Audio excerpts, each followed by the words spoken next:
So we created our first route. Now let's look at controllers a bit. Now all controllers live in this app HTTP controllers directory. And you'll see we have our welcome controller.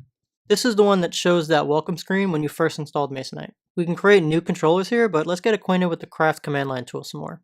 Now let's make sure that we're in our current project directory. You'll see it says tutorial here for me. And make sure our environment is activated with pipenv shell.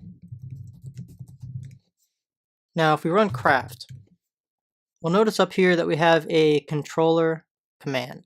Now this command will scaffold or create a controller class for us. It'll also put in the correct directory, so let's go ahead and try that out. We just run craft controller. Now if you remember, we created a project controller and we specified that in our route. So let's go ahead and say project, right? So craft controller project. Now what this warning is saying is that we don't have the project controller that we specified in our routes when we executed the craft command. This is great for debugging, but since we just created the controller now, we can ignore that. Now let's go back and see what we did. Now on the left here, you'll see a new file called project controller.